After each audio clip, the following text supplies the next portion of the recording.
अस्सलाम वालेकुम। आज हमने इस वीडियो में असेंडिंग टैक्स पढ़ने हैं। बहुत ही आसान है और आपको कोई ज़रूरत नहीं है कि किसी और बुक से पढ़ने की या आपको लाइन टू लाइन पढ़ने की। आपने सिंपल सा इसका एक मेथड है, उसके ज़रिए आप इसको बिल्कुल आसानी से कर सकते हैं और बहुत ही इंपॉर्टेंट ये क्वेश्चन है। तो आपने ये लेक्चर बहुत ही ध्यान से सुनना, इंशाल्लाह आपका 10 मिनट में असेंडिंग टैक्स कंप्लीट हो जाएंगे। अच्छा, असेंडिंग टैक्स जो होते हैं हमारे पास क्या होते हैं, दो तरह के होते हैं। एक हमारे पास होते हैं DCML। क्या होता है DCML? एक हमारे पास होता है इंटीरियर लैटरल ट्रैक्ट। क्या होता है इंटीरियर लैटरल ट्रैक्ट? अच्छा, अब ये नाम इसके खुद बता रहे हैं कि एक हमारे पास DCML, एक इंटीरियर लैटरल ट्रैक्ट है। अब इंटीरियर लैटरल ट्रैक्ट है ना, उसमें हमारे पास क्या होता है, DCML में क्या होता है, इसमें ना आपने एक याद रखना है, जो हमारे पास होती है ना सेंसेशन, वो आपने याद रखना है। जो इंटीरियर लैटरल ट्रैक्ट की सेंसेशन होती है उसका फार्मूला है 2TP। इसका क्या फार्मूला है? 2TP। इसका क्या मतलब है? इसका मतलब है 2 मरतबा T आता है। एक T से बन गया हमारे पास टेम्परेचर, और एक T से हमारे पास बन गया टच, और एक P से हमारे पास आ गया पेन, और एक P से हमारे पास आ गया प्रेशर। तो ये 4 सेंसेशन जो है ना हमारे पास इंटीरियर और लैटर टेस्ट की है, जिसके में हमारे पास टेम्परेचर आ जाते हैं, टच आ जाते हैं, पेन आते हैं, प्रेशर। इन 4 के अलावा जितनी भी हैं, लेकिन आपने याद रखनी, ये जो टच है ना, ये हमारे पास क्या है, लाइट टच है, ठीक है। इन 4 के अलावा जितनी भी सेंसेशन है वो हमारे पास DCML में आ जाएगी। अब DCML होता क्या है? DCML का मतलब होता है डोर्सल कॉलम कॉलम मीडियल लेमिनिस का सिस्टम। मैं इसको एब्रीवेटेड फॉर्म में देख रहा हूँ, तो आपने ना इसको पूरा नाम लिखना है, डोर्सल कॉलम मीडियल लेमिनिस का सिस्टम, जिस कस, ठीक है, डोसा का मीडियल लेमिनिस्कस। अब DCML में हमारे पास क्या आ जाता है? इसके अलावा जितनी सेंसेशन है, टेम्परेचर, पेन, टच और प्रेशर के अलावा, वो सारी इसमें आ जाती है। तो हमारे पास क्या क्या आ जाती है DCML में? DCML में हमारे पास आ जाती है वाइब्रेशन। DCML में इसके अलावा हमारे पास आ जाती है प्रोप्रियोसेप्शन। इसके अलावा हमारे पास आ जाती है 2 पॉइंट डिस्क्रिमिनेशन। इसके अलावा हमारे पास जो सबसे इंपॉर्टेंट है वो आ जाती है टैक्टाइल सेंसेशन। तो इस तरह की जो सेंसेशन है ना, ये हमारे पास आ जाते हैं। ये सेंसेशन आपने लाजमी याद रखनी है, इसके अलग मार्क्स होते हैं, 1-2 नंबर के क्वेश्चन भी पूछ लेते हैं, ठीक है। आज हमने जो पढ़ना है ना, तो असेंडिंग टैक्स पढ़ना है, तो इसको हम स्टार्ट करते हैं बगैर अपना टाइम ज़ाया किए। सबसे पहले हम जो है ना कंपैरिजन इनका करेंगे। कैसे कंपैरिजन? क्योंकि सबसे पहले इंटीरियर लैटर टैग की मैं थोड़ी सी आपको एक और बात बता दूँ। जो इंटीरियर लैटर टैग होता है, इसके नाम में इंटीरियर भी आ रहा है, लैटर टैग भी आ रहा है। इसको असल में कहते हैं स्पाइनोथैल्मिक टैग। क्या कहते हैं? स्पाइनोथैल्मिक टैग कहते हैं। अब देखो, स्पाइनोथैल्मिक जो टैग है, इसका क्या मतलब है? ये इसका मतलब ये है कि ये हमारे पास अगर है, हमारे पास सेरिब्रल कॉर्टेक्स है, हमारे पास ये है सेरिब्रल कॉर्टेक्स। उसके बाद ये हमारे पास मिड ब्रेन है, ये हमारे पास पोन्स है, ये हमारे पास जो है मेडुला है, ठीक है। तो ये हमारे पास ब्रेन स्टेम आ गई। इसके बाद ये हमारे पास स्पाइनल कॉर्ड आ गई, ठीक है। तो स्पाइनल कॉर्ड में जो हमारे पास होता है, यहाँ से जो सिग्नल ऊपर की तरफ असेंड करके सेरेब्रल कॉर्टेक्स की तरफ जाएंगे, तो हम उसको क्या क्या कहते हैं, स्पाइनो। लेकिन दरमियान से वो उनको थैलेमस से गुजरना पड़ता है, इसलिए हम इस पाथवे को कहते हैं स्पाइनोथैलेमिक पाथवे। क्या कहते हैं? स्पाइनोथैलेमिक ट्रैक या पाथवे कौन सा होता है जिसमें स्पाइनल कॉर्ड से सिग्नल असेंड करके थैलेमस के पास आते हैं, ठीक है। तो इसको इंटीरियर लेटर को हम स्पाइनोथैलेमिक ट्रैक कहते हैं। लेकिन फर्दर इसको कैसे हम डिवाइड करते हैं? चूँकि इंटीरियर है, तो इंटीरियर से हमारे पास आ गया इंटीरियर स्पाइनोथैलेमिक ट्रैक्ट, यही वाला स्पाइनोथैलेमिक ट्रैक्ट। और एल से हमारे पास आ जाएगा लेटरल स्पाइनोथैलेमिक ट्रैक्ट। तो हमारे पास इंटीरियर लेटर फर्दर जो है ना, हमारे पास इसको ना दो डिवीजन में डिवाइड कर दिया गया। अब इसमें जो इंटीरियर स्पाइनोथैलेमिक ट्रैक्ट है ना, इसमें ये पहली 2 सेंसेशन आ जाएंगी, सॉरी ये वाली आ जाएंगी, टच एंड प्रेशर की। क्या आ जाएंगी? टच एंड प्रेशर जो है ना हमारे पास, वो आ जाएंगे इंटीरियर लैटर टैग में। और जो लैटर स्पाइनोथैलेमिक टैग है, उसमें हमारे पास क्या आ जाएंगी, ये जो टेम्परेचर एंड पेन। अच्छा, इनको आप एक और तरीके से भी याद कर सकते हो कि ये आपस में टेम्परेचर को पेन के साथ ही क्यों रखना है, प्रेशर के साथ भी तो मिक्स हो सकता है। तो इसको याद रखने का ये तरीका है कि जो जब टेम्परेचर हाई होता है, तो बंदे को क्या होता है, पेन महसूस होता है। तो टेम्परेचर यानी हीट का ताल्लुक पेन के साथ है। तो इस तरह आपने याद रखना है, जो हमारे पास होता है ना, ये वाला टेम्परेचर एंड पेन, ये आ जाती है लेटर स्पाइनोथैलेमिक में, और टच और प्रेशर इंटीरियर में आ जाता है, ठीक है। अच्छा, ये तो सारी चीज़ें होगी। अब जो है ना, मैं आपको जब इसकी डायग्राम समझाऊंगा ना, अब ये क्वेश्चन कैसे आता है यार, बिल्कुल आसान है। वो कह दें कि एक बंदा है जिसको जो है ना उसने फॉर एग्जांपल वो पकोड़े बना रहा है, ठीक है, लेकिन जब वो पकोड़े गर्म हाथ डालता है उस बर्तन में, उसका हाथ जलता नहीं है, उसकी सेंसेशन लॉस्ट हो गई है। कौन सी सेंसेशन लॉस्ट हो गई? देखो, एक तो उसका टेम्परेचर की लॉस होगी क्योंकि उस जल नहीं, दूसरा उसकी पेन की भी लॉस हो रही है क्योंकि उससे पेन नहीं हो रहा। तो ऐसे पर्सन को कौन सा टैग उसका डिफेक्टिव है? उसका इंटीरियर लैटर टैग डिफेक्टिव है। अगर इंटीरियर लैटर में भी फर्दर डिवीजन बतानी है तो कौन सा होगा?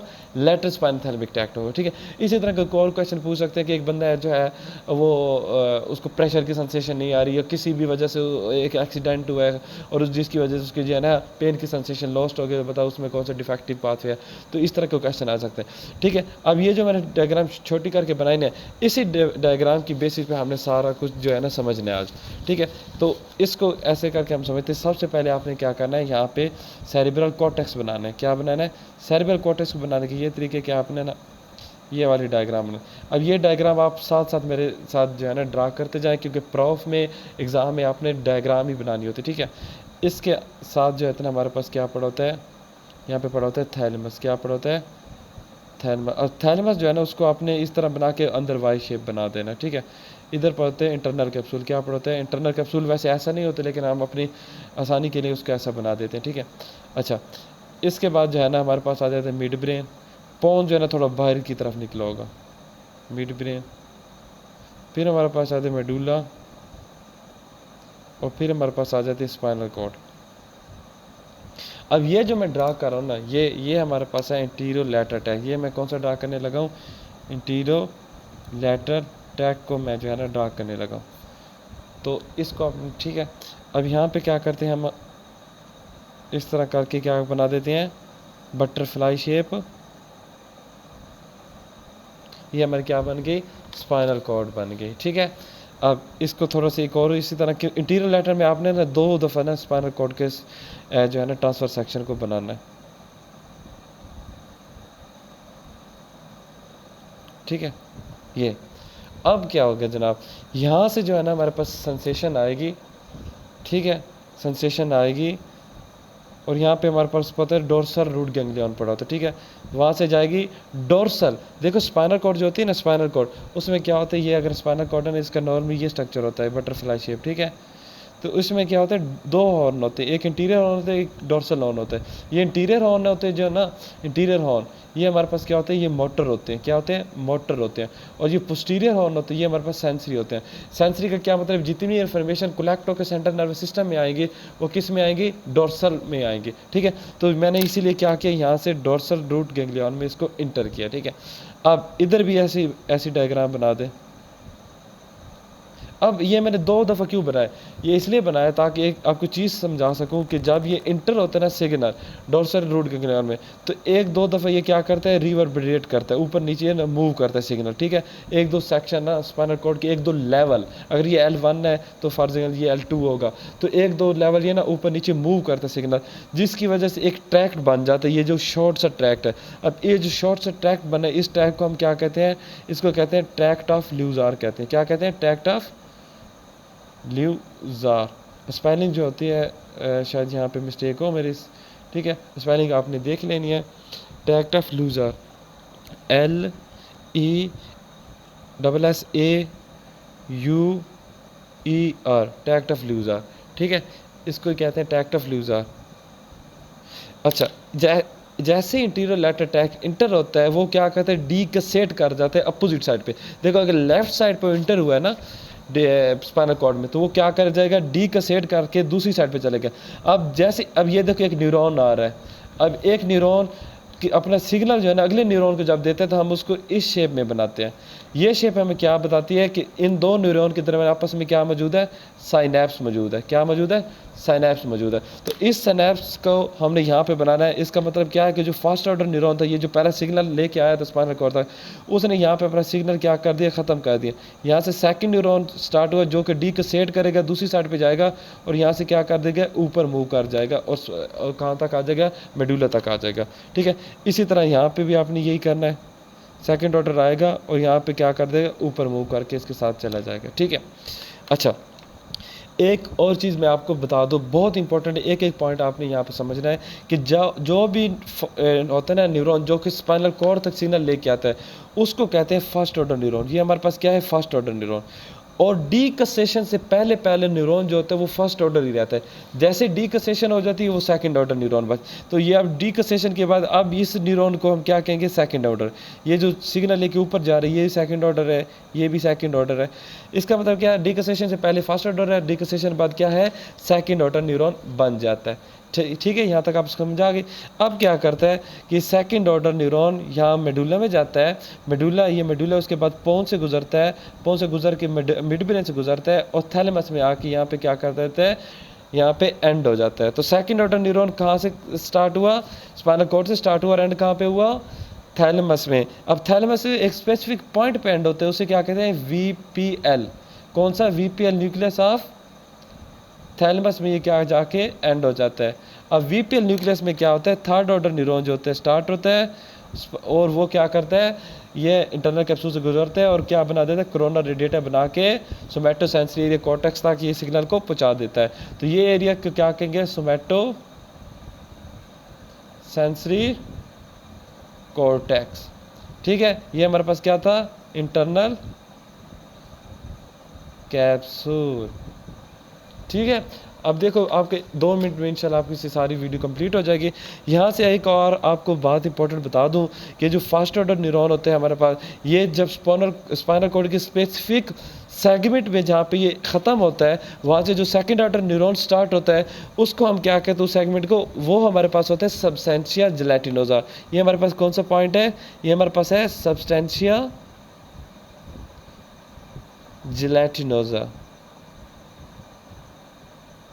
ठीक है, तो आपको मैं यहाँ से जो है ना सारी कहानी रिपीट कर देता हूँ कि हमारे पास जो होता है इंटीरियर लैटर टैग स्टार्ट होता है, फर्स्ट ऑर्डर न्यूरॉन आता है, वो ये आपने लाजमी बनाना है, ये डोर्सल रूट गैंग्लियन, ये ख़त्म होता है substantia gelatinosa. Second order neuron start होता है, वो मूव करता करता VPL तक जाता है, वहाँ से थर्ड ऑर्डर न्यूरॉन स्टार्ट, वो सेकंड खत्म हो जाता है और VPL न्यूक्लियस ऑफ थैलेमस से थर्ड ऑर्डर न्यूरॉन शुरू होता है जो कि सोमैटोसेंट्रिक कॉर्टेक्स तक सिग्नल बना देता है। और ये जो एक स्पेसिफिक पैटर्न इन्होंने बनाया इसको क्या कहते हैं, कोरोना रेडिएटर कहते हैं। ठीक है, और यहाँ पे ये इसको आपने लाजमी लिखना है कि हमेशा थैलेमस के बाद हमेशा थर्ड ऑर्डर न्यूरॉन होता है। ये बात भी आप याद कर लें कि थैलेमस के बाद हमेशा थर्ड ऑर्डर न्यूरॉन होता है, डीकसेशन से पहले फर्स्ट ऑर्डर होता है, डीकसेशन के बाद सेकंड ऑर्डर। ये तो हमारे पास था इंटीरियर लैटर टैग। ठीक है, अब यहाँ पे चूँकि यहाँ पे क्या हो रही है, स्नैप्स हो रहा होता है। मैंने आपको पहले बताया कि जब 2 neuron first order second neuron में आप सिग्नल देते हैं तो स्नैप्स होते हैं। तो यहाँ पे स्नैप्स हो रहा है तो यहाँ पे कोई न्यूरोट्रांसमीटर तो होगा ना, क्योंकि स्नैप्स में क्या होता है, न्यूरोट्रांसमीटर होते हैं।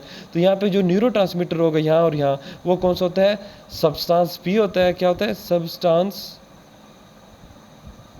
P होता है, या फिर हमारे पास क्या होता है, ग्लूटामेट होता है। तो ग्लूटामेट या सब्सटेंस P में से यहाँ पे हमारे पास क्या होता है, कोई ना कोई एक न्यूरोट्रांसमीटर होता है। तो ये डायग्राम आप बना लें। और यहाँ पे एक लास्ट पॉइंट रह गया है कि जो हमारी ब्रेन स्टेम होती है ना, उसमें एक रेटिकुलर फॉर्मेशन मौजूद होती है जो all over the brain stem मौजूद होती है। तो क्या करते हैं कि कुछ जो होते हैं ना, आप पढ़ोगे आगे फर्दर के पेन जो होते हैं ना, वो कुछ स्लो पेन है तो कुछ फास्ट पेन होता है। तो जो स्लो पेन होता है ना, स्लो पेन, वो यहाँ पे क्या कर जाते हैं, टर्मिनेट कर जाते हैं। किधर टर्मिनेट कर जाते हैं, ये क्या है, ये रेटिकुलर फॉर्मेशन है। क्या है, रेटिकुलर फॉर्मेशन है। तो जब आप एग्जामिनेशन में रेटिकुलर फॉर्मेशन बनाएंगे, सब्सटेंशिया जेलेटिनोजा लिखेंगे, सब्सटेंस P और ग्लूटामेट लिखेंगे, टैक्ट ऑफ ल्यूजार लिखेंगे, तो आपको इंशाल्लाह वो पूरे मार्क्स देगा। आपका जो है ना वो एक नंबर भी नहीं काटेगा। यहाँ हमारे पास इंटीरियर लैटर टैग कंप्लीट हो गया। अब बात करते हैं हम अपने DCML की। अगर आपको इंटीरियर लैटर टैग आता है तो DCML बिल्कुल आसान है, बिल्कुल इसकी कॉपी, एक पॉइंट जो है ना डिफरेंट है। तो मैं उसको जल्दी से बना देता हूँ बगैर अपना टाइम ज़ाया किए, DCML।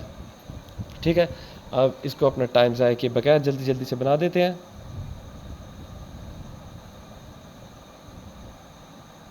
Mid brain, pons, medulla, mid brain, pons, medulla, spinal cord.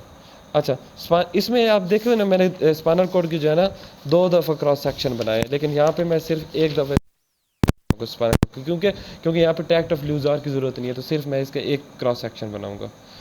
पहले इसमें ये आ गई।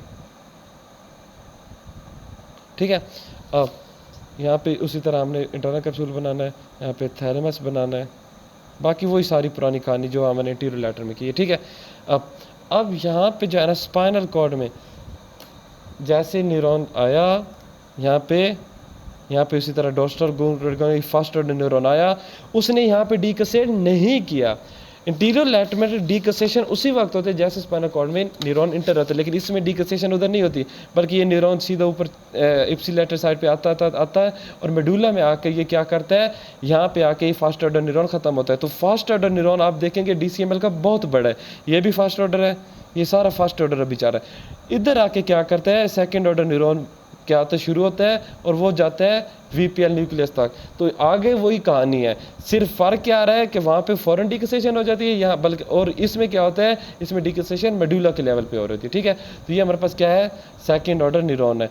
फिर आगे आपको पता है यहाँ पे दोबारा या सिनेप्स होगा और यहाँ पे कोरोनरी डेटा बनने का, वो सोमैटोसेंसरी कॉर्टेक्स में सिग्नल जाएंगे, यहाँ पे VPL न्यूक्लियस ऑफ थैलेमस होगा।